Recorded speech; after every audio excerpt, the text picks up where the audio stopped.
Kemudian juga yang harus wudu adalah ketika orang makan daging unta. Orang makan daging unta itu ada hadis khusus. Ya alhamdulillah kita nggak ada unta sehingga insya Allah selamatlah dari bab ini. Tapi paling tidak menjadi ilmu pengetahuan. Kalau nanti ada umroh, haji atau negara luar, kadang-kadang disediakan daging unta. Terutama wilayah Afrika, wilayah Somalia itu paling banyak unta. Katanya sepertiga unta di dunia ada di sana. Kata orang-orang Somalia. Ala kulli hal, Nabi Muhammad SAW memerintahkan secara khusus orang yang memakan daging unta untuk berwudu. Untuk berwudu. Walaupun ada perbedaan ulama, tetapi itu yang pendapat yang paling sahih.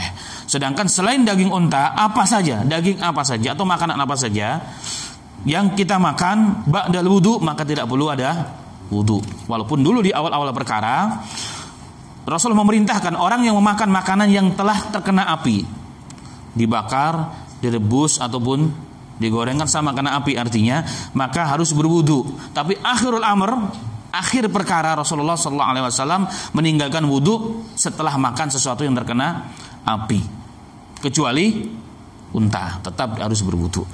Nah di sini ada hikmahnya kenapa? Karena daging unta itu memang panas. Orang-orang negara-negara yang sukanya minum susu unta itu mudah tersinggung kayak unta. Dan itu ternyata faktanya luar biasa.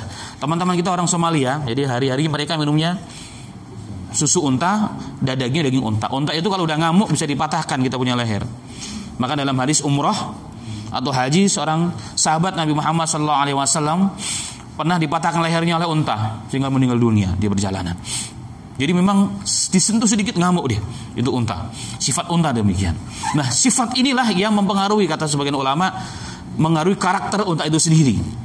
Maka kenapa kita dianjurkan untuk berwudu? Karena bawaannya itu panas. Benar ada riwayat unta itu dari setan, sifatnya maksudnya. Sifat marahnya itu, marah itu kan memang dari setan. Sehingga dianjurkan untuk berwudu. Nah, cuma ulama mengambil hikmah. Disuruh wudu itu karena apanya?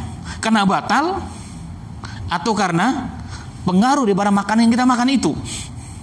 Ini ithaful ulama dalam bab hikmah. Tapi intinya Rasulullah memerintahkan, mau karena batal ataupun tidak, jelas Rasulullah memerintahkan untuk berwudu. Ini bab dalam fikihnya demikian. Jadi nanti kalau ada yang makan unta, kan ada juga lihat di herbal susu unta. Tapi alhamdulillah bukan daging. Yang disuruh wudu adalah daging unta. Jadi bukan susu unta. Susunya tetap seperti yang lainnya. Tapi daging unta harus berwudu. Taib. Ini hal yang sangat dianjurkan oleh Nabi Muhammad SAW.